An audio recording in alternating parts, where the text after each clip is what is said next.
Et ça, c'est embrasser ce concept d'unité dont il parle. Et qui est difficile à embrasser avec absolument. Si on... Absolument. Parce qu'on vit dans une société maintenant où il y a trop d'informations, les informations sont bourrées d'informations. Tu la coupes. Moi, j'écoute pas le radio, je lis pas les journaux, j'ai la télé, je l'écoute pas, j'ai pas le câble, j'ai pas Internet, je veux rien savoir. Les nouvelles importantes, il y a quelqu'un qui va finir par me le dire. Ça va revenir à moi, ce qui est important. Le reste... Si ma chère arrive, vous allez être au courant. Non, mais c'est ça. Moi, les téléréalités, puis j'ai une vie. J'ai pas besoin de voir ceux qui essayent de se montrer intéressants. J'ai ma vie. Et même en n'écoutant pas la télé et tout ça, il me manque des heures dans ma journée pour faire ce que j'ai à faire.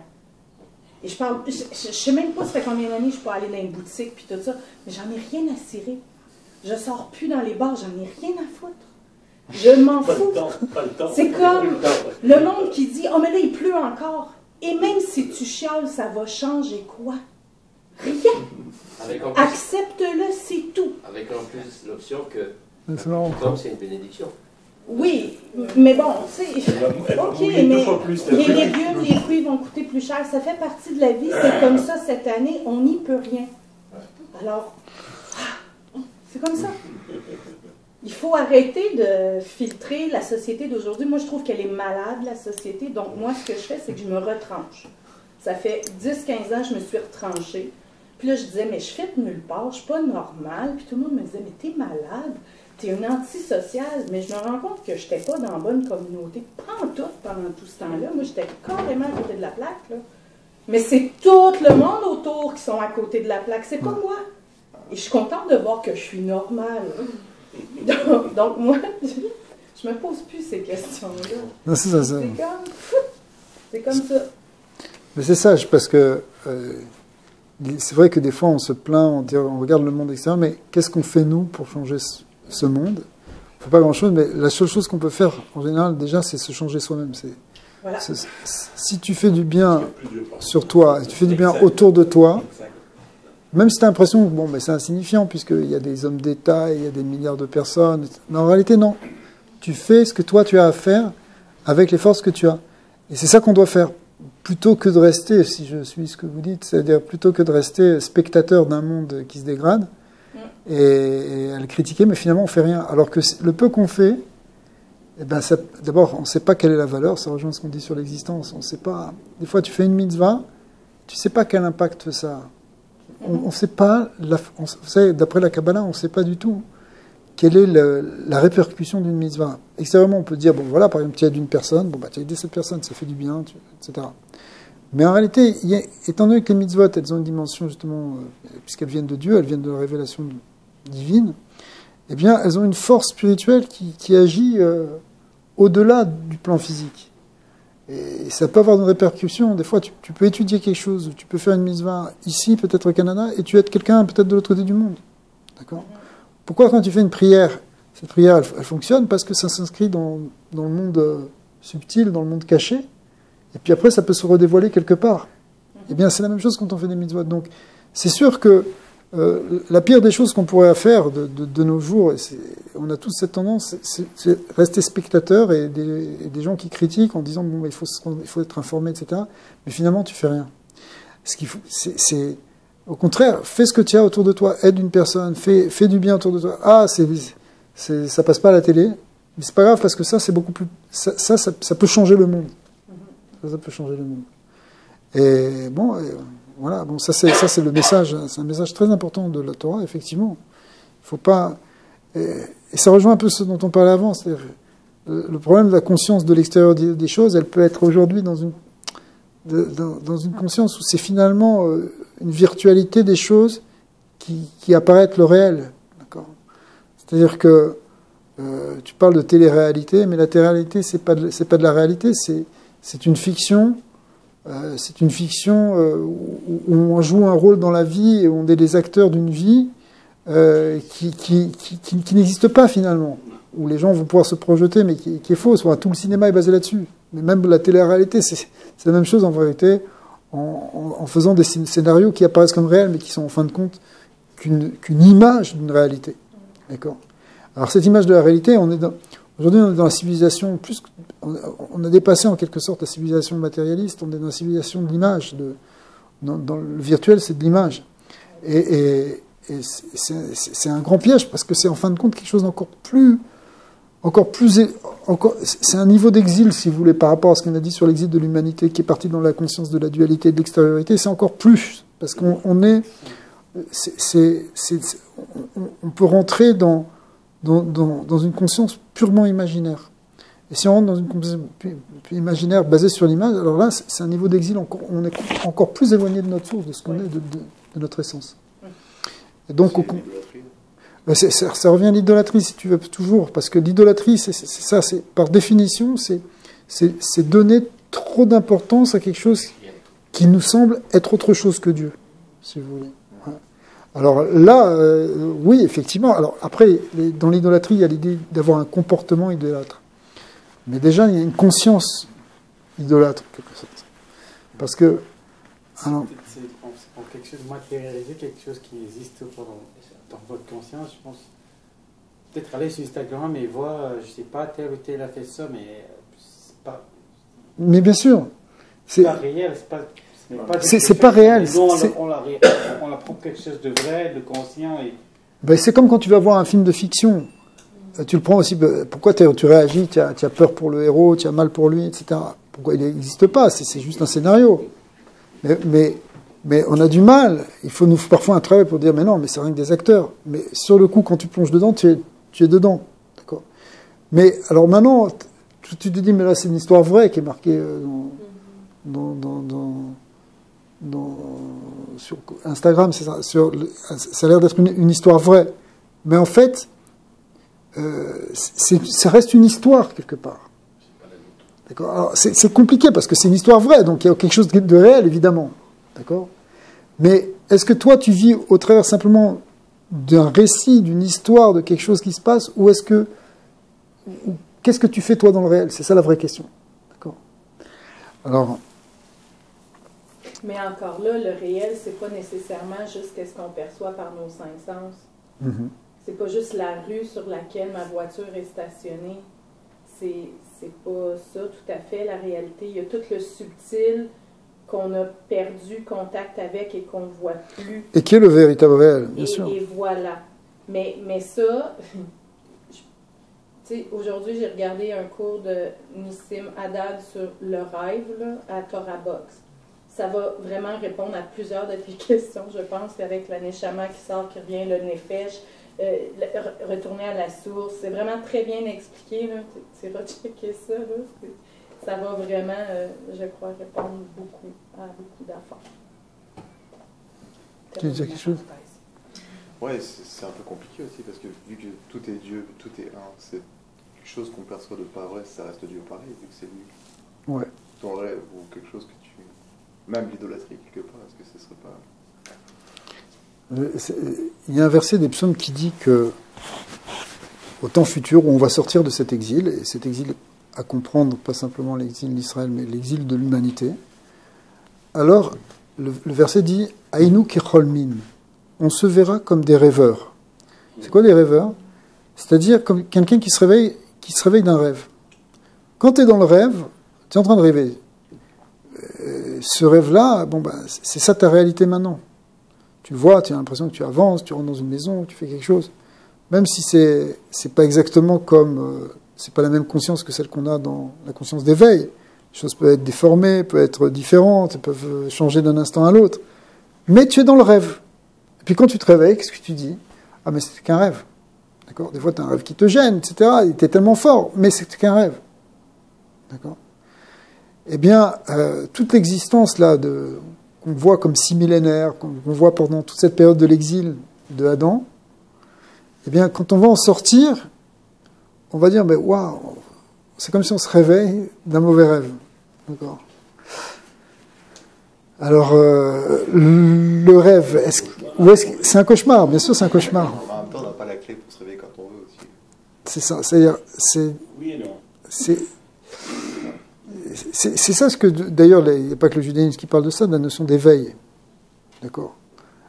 L'idée d'éveil, c'est justement se réveiller du rêve dans lequel on est, qui est le rêve de notre perception actuelle de la réalité. Quand tu es dans la perception de la réalité, en fin de compte, par rapport à un niveau plus profond, qui est le niveau d'éveil, eh bien, tu vois toute cette conscience-là comme une espèce de rêve. J'ai peut-être un exemple pour vous. En psychiatrie, là, à un moment donné, ils ont décidé de suivre mon fils pour lui trouver un paquet d'affaires. Là. Et moi, je disais à tous ces grands étudiants de la vie, toute la nature fait bien les choses. C'est parfait. Nous sommes tous parfaits. Tout est parfait. Et là, ils m'ont regardé et ils ont dit, madame, non, il y a plein d'imperfections. Là, je veux dire, il y en a qui ont des handicaps. Non, vous ne comprenez pas ce que je veux dire. L'oiseau, le ci, la roche, c'est parfait. Pourquoi il faut qu'on aille jouer là-dedans? C'est là qu'on fout le bordel. Mais eux, ils ne comprenaient pas le principe de perfection. La vie fait les choses parfaites. Laissez les choses aller. Mais ils sont comme dans un autre niveau, eux autres. C'est comme, non, on trouve... Mais c'est l'idée de... Il faut qu'on contrôle, quoi. C'est l'idée de contrôler. Oui, c'est ça. Mais vraiment, elle ne comprenait pas quand je disais, là, elle n'arrêtait pas de trouver, oui, mais il y en a qui sont aveugles, il y en a qui... OK, c'est beau. Tu n'es pas au même niveau. Peut-être parce que vous avez dit tantôt au début, perfection, pureté, impur, on dit quelque chose qui... Au lieu de dire impur, on dit quelque chose qui n'est pas pur. Oui, parce qu'au fond, c'est ça, ça rejoint ça. C'est-à-dire, au fond, il n'y a pas d'impureté. En vrai, bien sûr, bien sûr. Il y a quelque chose qui nous apparaît comme un tel, qui nous apparaît comme imparfait par rapport à notre niveau de conscience, mais du point de vue de conscience de l'absolu, de l'unité, on verrait que tout est parfait, effectivement. Que la création ne pouvait pas être mieux que ça.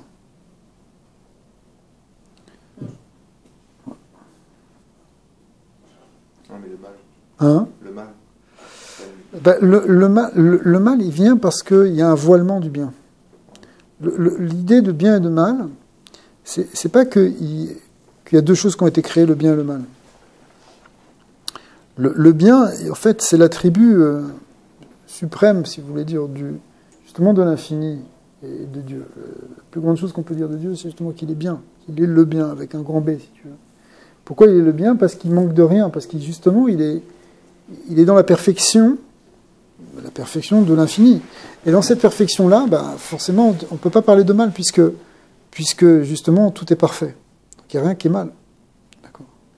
Mais lorsque ce principe de perfection est voilé, justement dans la création, et donc dans notre conscience aussi, ça revient à même, si vous voulez, eh bien, c'est là qu'on voit les choses avec du bien et du mal. Et parce que le mal, il vient parce que justement, on ne voit plus complètement le bien. Il y a un voile du bien. Donc, puisqu'il y a un voile du bien, alors c'est là qu'on dit, il y a des choses qui ne sont pas parfaites, il y a des choses qui ne vont pas. D'accord ? Mais en fait, tout dépend comment on regarde. D'accord ? Donc, le mal n'existe pas d'un point de vue absolu, mais dans l'extériorité. Et on est aussi dans cette extériorité, évidemment. On ne peut pas le nier, on ne peut pas non plus dire que on est dans une conscience de l'unité. C'est que des êtres très très élevés, très très réalisés qui arrivent à ça, si vous voulez. Mais nous, notre réalité n'est pas à 100% comme ça, évidemment. Alors on vit avec le bien et le mal, et quand il y a quelque chose de mal qui se passe, et on doit choisir aussi entre le bien et le mal, puisqu'on est dedans. Donc, puisque tu es dedans, on ne fait pas le mal, parce que fais le bien. C'est pour ça que les versets de la Torah disent, j'ai placé devant toi le bien et le mal, et tu choisiras le bien. Mais j'ai placé le bien et le mal, ça veut dire, vous êtes dans une situation qui est celle-là, mais maintenant, ça ne veut pas dire que tu choisiras le bien pour arriver petit à petit, parce que aussi quand tu choisis le bien, et que tu fais des bonnes actions, et que tu fais du bien, et que tu penses bien, etc., finalement, tu retournes à la conscience de l'unité où il n'y a que le bien. D'accord ? Donc c'est là, en partant du libre arbitre, en choisissant entre le bien et le mal, finalement on peut revenir à la conscience de l'unité du bien. Mais c'est un problème de conscience. Donc derrière toute chose qui nous apparaît mal au départ, en fait il y a quelque chose qui est bien. J'ai venu à peine de répondre, juste à peine de répondre à la question que j'avais posée. J'avais dit, ça dépend aussi de comment est-ce qu'on définit, comment est-ce qu'il peut concevoir le mal, ce qu'il appelle mal. Ça peut être mal pour lui, mais pour quelqu'un d'autre c'est bien. Oui, il peut y avoir une relativité. Ça peut être c'est comme peut-être voler. Tu sais, voler, je t'ai volé un verre, mais tu comprends, moi pour toi, je te vole peut-être en verre, peut-être pour moi c'est juste un besoin que je voulais satisfaire, mais je ne l'ai pas fait de la manière dans laquelle la société veut que ce soit fait. Voilà, ça se perd beaucoup maintenant, elle définit peut-être. Voilà. Justement, la Torah, elle définit quand même ce qu'est le bien et le mal. En fin de compte, le bien et le mal, c'est pas quelque chose de moral, c'est défini comme des lois. C'est ça c'est pas. Par exemple, on n'est pas en train de dire que c'est pas moral de voler. Et parce que si c'était pas moral de voler, effectivement, du point de vue d'une autre morale, on pourrait voir les choses autrement. On pourrait dire, oui, mais d'accord, mais d'un autre côté, toi, tu as besoin, etc. Donc, tu peux faire varier la moralité des choses en disant, bon, la valeur des choses. Mais c'est défini justement comme une loi. C'est-à-dire, la Torah nous a donné l'interdit de voler. Voilà, donc, on ne vole pas. Et le transgresser, c'est ça le mal, si tu veux. Attention, des fois, il y a certaines mitzvot que parfois on sera amené à transgresser exprès. Enfin, mais par exemple, une loi classique, bon, qui est pas dans les 7 mitzvot, mais qui est dans les 613 mitzvot, c'est la loi du Shabbat. Donc le Shabbat, les Bnei Israël ne doivent pas travailler Shabbat, d'accord ? Ils doivent pas. Donc il y a 39 travaux principaux avec leurs ramifications.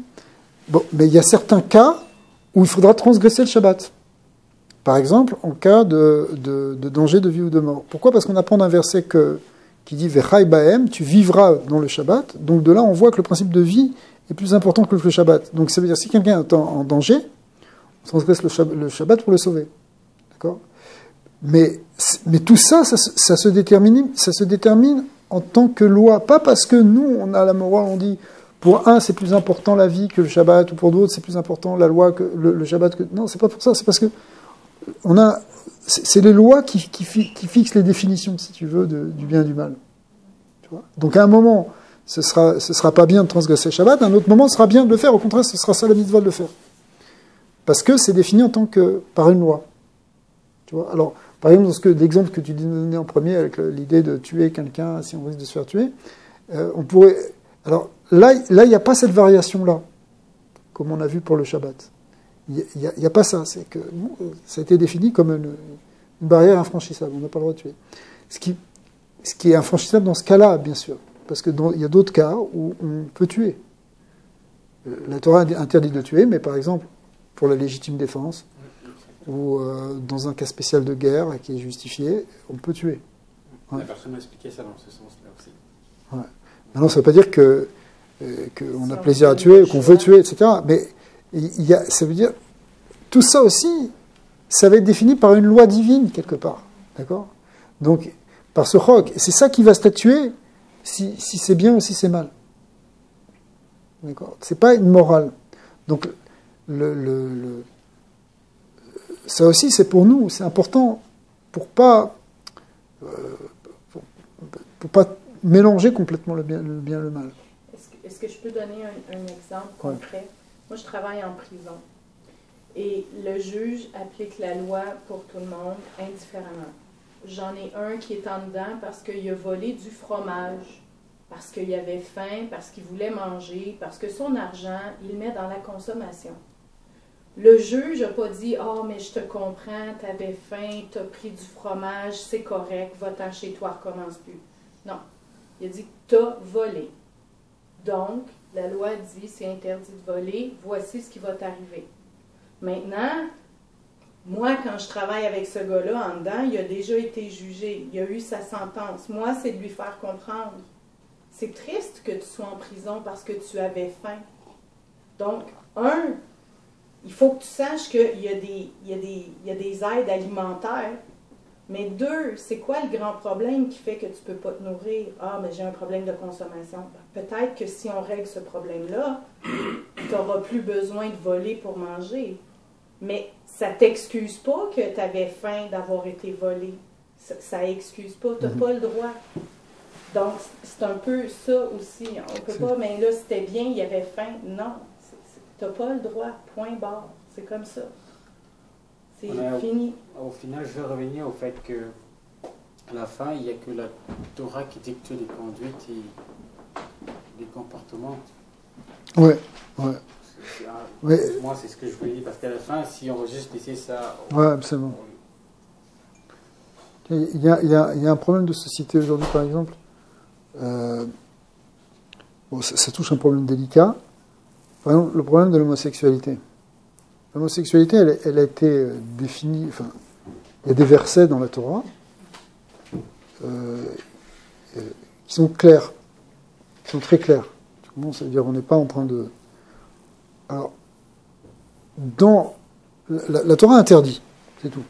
Elle interdit, comme elle interdit l'adultère, elle interdit l'inceste, elle interdit l'homosexualité. C'est des versets dans plusieurs endroits.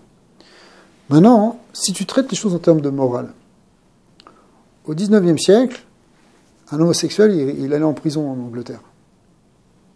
Ok. Aujourd'hui, c'est quelqu'un qui parle contre l'homosexualité qui risque d'aller en prison.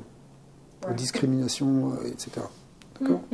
Pourquoi ? Parce que progressivement, la morale des choses a changé. C'est-à-dire qu'au début, on voyait ça comme quelque chose moralement qui était insoutenable.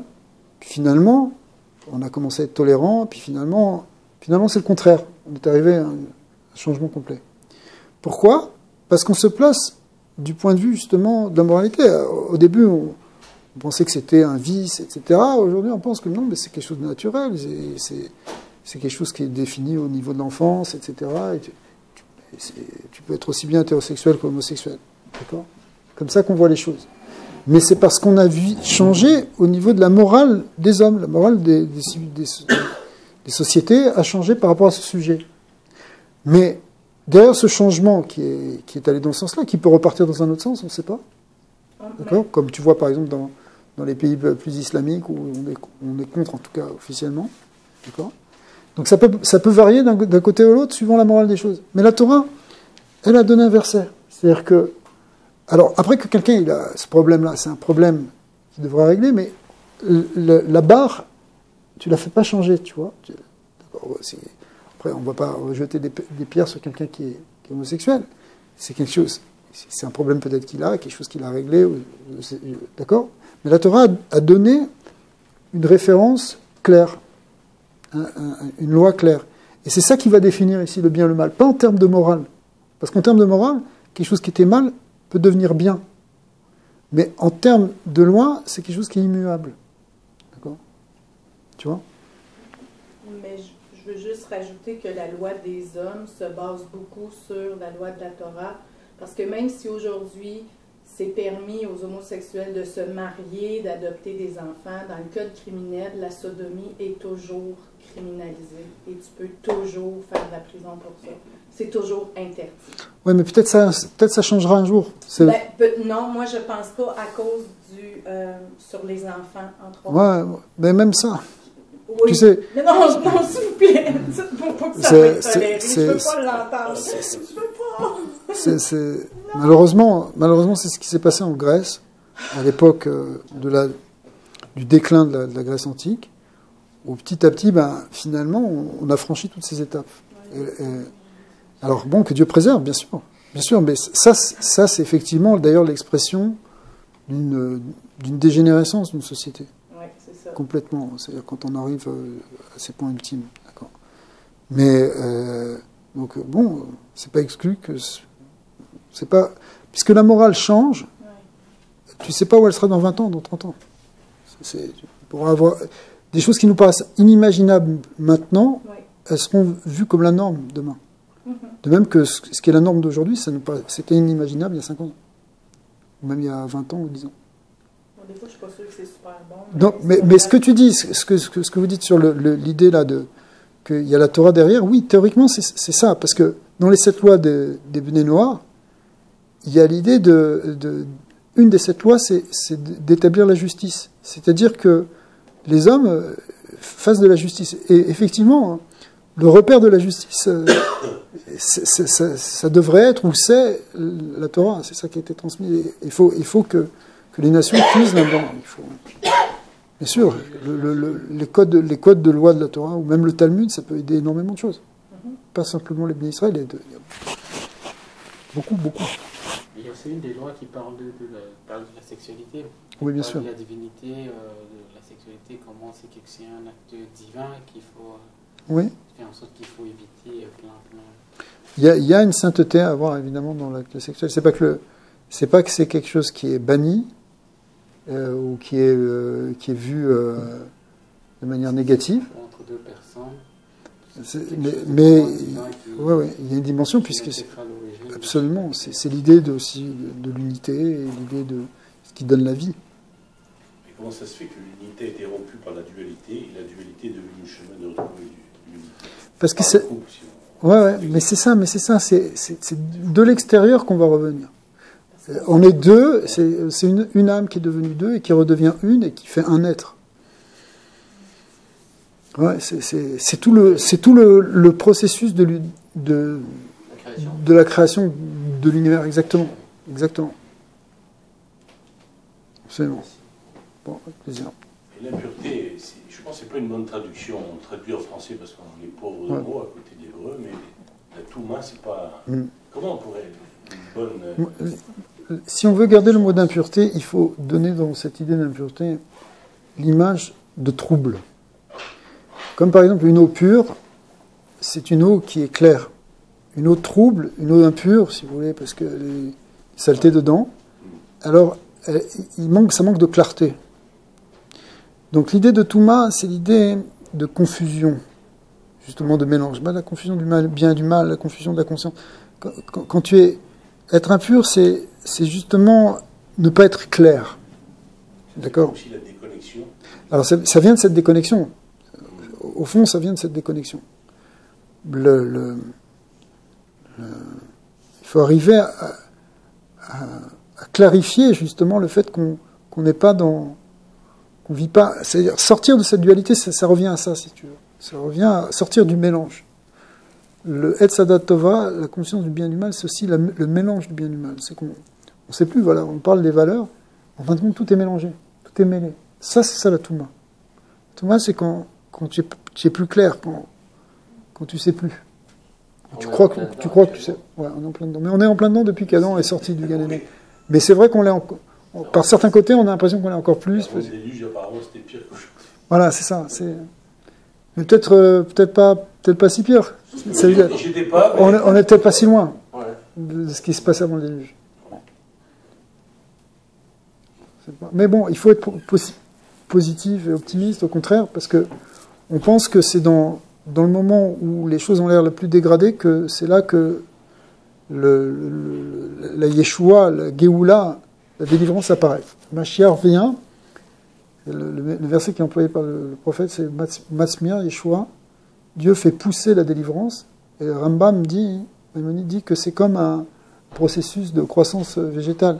C'est-à-dire qu'avant que la fleur et la tige ne sortent, il faut d'abord que la graine se dégrade, pourrisse dans la terre. Et c'est à ce moment-là qu'il y a un petit germe, justement, ce germe de résurrection, qui vient et qui redonne la vie. D'accord ? Alors, avant la Géoula, on passe aussi par une forme de dégradation, donc de dépravation de la civilisation dans laquelle l'humanité est arrivée, mais en réalité, c'est le signe précurseur d'une renaissance qui va être la naissance de l'ère messianique. Et quelque part, on est déjà un peu dans ça, parce que c'est vrai qu'il y a une perte de valeur et qu'on arrive à des choses absolument horribles, etc. Mais d'un autre côté, il y a aussi un éveil de la conscience et un désir de changement de beaucoup de gens qui veulent passer à autre chose, à autre chose que la civilisation actuelle. C'est un vrai changement profond. On veut changer le monde, on veut changer la manière de fonctionner. Il y a beaucoup de gens qui cherchent ça. Donc ça c'est aussi un bon signe qui fait que finalement on n'est pas si loin de la Géoula. Ouais, tout à fait. Ouais. On a dépassé... le temps qui nous était imparti. On est en train de sortir. Non, mais c'est parce que là, on abuse. Là. Non, c'est pas. C'était un vrai plaisir. On va arrêter. Surtout non, que. il y a une famille. Nous autres, on travaille. Peut-être lui aussi.